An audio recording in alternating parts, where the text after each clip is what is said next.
Hi friends, welcome to Hrithik fashion. இன்றைக்கி long and short stitch எப்படி போகிறதுன்னு பார்த்துடலாமா? இந்த ஹார்ட் இன் ஷேப்பில் நம்ம இந்த ஸ்டிச் அப்ளை பண்ண போகிறோம். இதை ரெண்டாக டிவைட் பண்ணிக்கோங்க.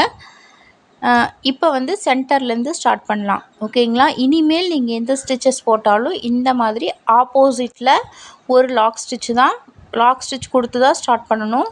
இந்த லாக் ஸ்டிச் எது கொடுக்குறோம் அப்படின்னு நான் வீடியோவோட இடையில சொல்கிறேன். இப்போது லாங் அண்ட் ஷார்ட் ஸ்டிச் போடுறதுக்கு என்ன பண்ணணும்னா செயின் ஸ்டிச் தான் போட போகிறோம். இதை என்ன பண்ணுறோம்னா கொஞ்சம் லாங்காக போட போகிறோம், அவ்வளவே தான். ஓகேங்களா? இப்போ தம்பூர் டிசைனில் எப்படி கொடுத்துருந்தோம், குட்டி குட்டியாக கொடுத்துருந்தோம். ஓகேங்களா? இப்போது 2 செயின் போடுற, நார்மலாக போடும்போது 2 செயின் போடுற சைஸில் நம்ம ஒரே செயினை போட போகிறோம். ஓகேங்களா? இப்போது எட்ஜுக்கு வந்தாச்சு. இது எப்படி டேர்ன் பண்ணணுன்னா குட்டியாக ஒரு லாக் ஸ்டிச் போட்டுட்டு இதை அப்படியே நம்ம டேர்ன் பண்ணிக்கலாம். ஓகேங்களா?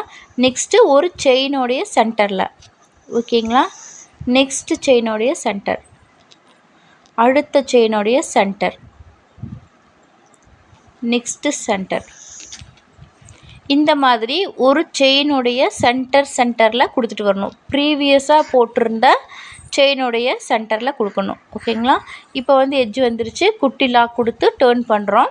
இப்போ என்ன பண்ணுறோம், இதுக்கு முன்னாடி போட்டிருந்த செயினுடைய சென்டர்.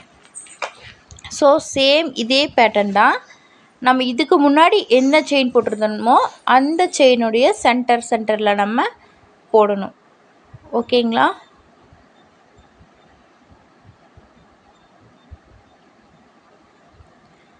இப்போ கார்னர் வந்துச்சுன்னா குட்டியாக ஒரு லாக் கொடுத்து டேர்ன் பண்ணிக்க போகிறோம். ரொம்பவே ஈஸி தான்.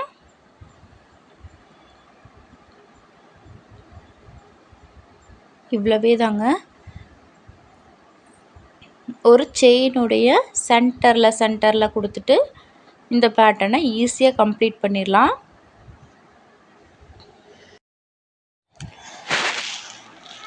இவ்வளவே தாங்க.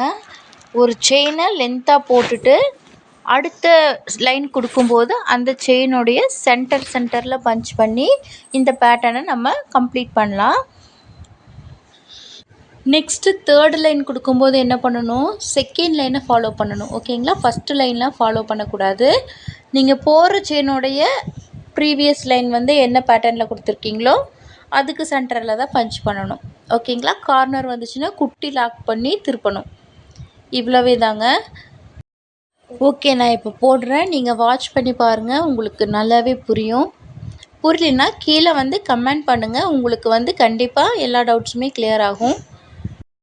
ஓகேங்க, இப்போ நான் ஸ்டார்ட் பண்ணும்போது எதுக்காக ஒரு குட்டியாக லாக் ஸ்டிச் போட்டு ஸ்டார்ட் பண்ணணும் அப்படின்னு சொன்னேன்னா, நம்ம ஸ்டார்ட் பண்ணும்போது என்ன பண்ணுவோம், சில்க் த்ரெட்டை 2 ஸ்டாண்ட்ஸ் எடுத்து ஒரு நாட் பண்ணுவோம். ஓகேங்களா? ஒரு சில டைம் நாட் சரியாக விழுந்திருக்காது, அது நம்மளுக்கு தெரியாமல் கூட இருக்கும்.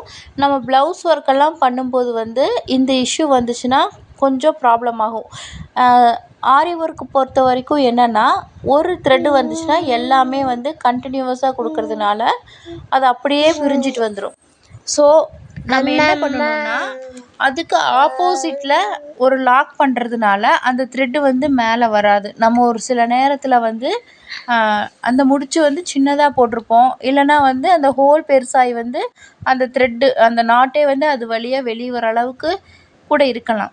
ஸோ இந்த மாதிரி ஆப்போசிட்டாக ஒரு குட்டியாக லாக் போடுறதுனால அந்த இஷ்யூ வராது. ஸோ இனிமேல் ப்ரொஃபஷ்னலாக நீங்கள் ஆரி ஒர்க் போடுறீங்க, ஸோ கண்டிப்பாக ஆப்போசிட்டில் லாக் பண்ணி தான் போடணும். ஓகேங்களா? ஏன்னா இப்போல்லாம் குட்டியாக நாட் போடுறதுக்கெல்லாம் உங்களுக்கு ஈஸியாகவே வந்துடும். ஸோ இப்போ இருந்து நீங்கள் ஆப்போசிட்டில் லாக் ஸ்டிச் போடுறதுக்கு ஸ்டார்ட் பண்ணிடுங்க. இப்போ மோஸ்ட் ஆஃப் நம்ம முடிக்க போகிறோம்.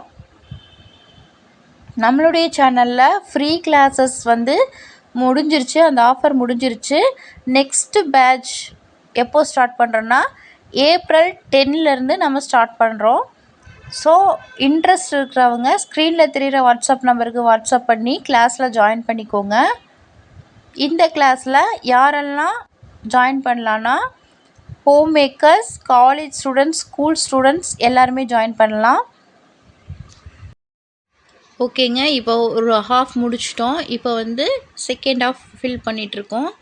நம்ம இப்போ இதை ஃபில் பண்ணி முடிச்சுட்டு உங்களுக்கு இதோட அவுட்புட் எப்படி வந்திருக்குன்னு நான் உங்களுக்கு காட்டுறேன்.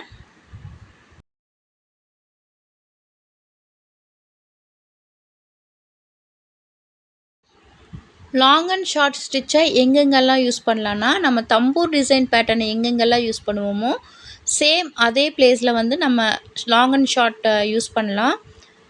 தம்பூர் பேட்டர்னுக்கும் லாங் அண்ட் ஷார்ட் பேட்டர்னுக்கும் அதிகமாக எந்த வித்தியாசமுமே கிடையாதுங்க. அது வந்து சின்ன சின்னதாக போடுவோம். அது சின்ன சின்னதாக போட்டால் தான் அதுக்கு அழகே அந்த செயின் ஸ்டிச்சு. ஸோ நம்ம அது போடுறதுக்கு டைம் இல்லை அப்படிங்கிற பட்சத்தில் தாராளமாக லாங் அண்ட் ஷார்ட் பேட்டர்னை நம்ம போடலாம். இந்த பேட்டர்னுமே நம்ம ஃபேஸ் ஃபில்லிங்க்கு முக்கியமாக யூஸ் பண்ணுவோம். முக்கியமாக வந்து ஒரு இமேஜ் நம்ம கொடுக்குறோன்னா ஹேர் அந்த இதுக்கு வந்து நம்ம லாங் அண்ட் ஷார்ட் பேட்டர்னை யூஸ் பண்ணோம்னா நீட்டாக இருக்கும். என்ன பேட்டர்ன் யூஸ் பண்ணிக்கிறோங்கிறதே தெரியாது. அந்தளவுக்கு நீட் ஃபினிஷிங் கிடைக்கும். அண்ட் ஃபேஸ் ஃபில்லிங்க்குமே நம்ம லாங் அண்ட் ஷார்ட் கொடுக்கலாம். ஓகேங்களா? இப்போ மோஸ்ட் ஆஃப் ஃபில் பண்ணி முடிக்க போகிறோம்.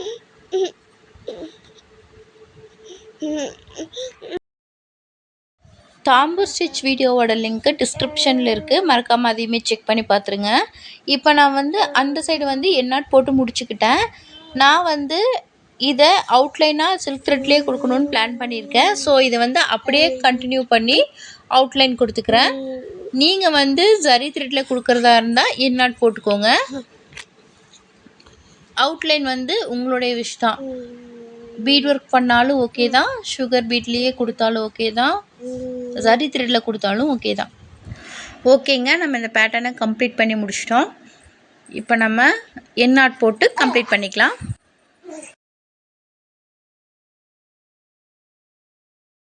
ஓகே, நம்ம கம்ப்ளீட் பண்ணிட்டோம். ஃபைனலாக இதோட அவுட்புட் எப்படி இருக்குன்னா இந்த மாதிரி தாங்க இருக்கும். இந்த மாதிரி பேட்டர்னில் உங்களுடைய ஷேப் வந்துருந்துச்சுன்னா நீங்கள் போட்டிருக்கிற பேட்டர்ன் கரெக்டு. இந்த ஷேப்பை நீங்கள் ஹோம் ஒர்க்காக போடுங்க. இந்த வீடியோ பிடிச்சிருந்துச்சுன்னா மறக்காமல் சேனலை லைக் பண்ணுங்கள், ஷேர் பண்ணுங்கள், சப்ஸ்கிரைப் பண்ணுங்கள்.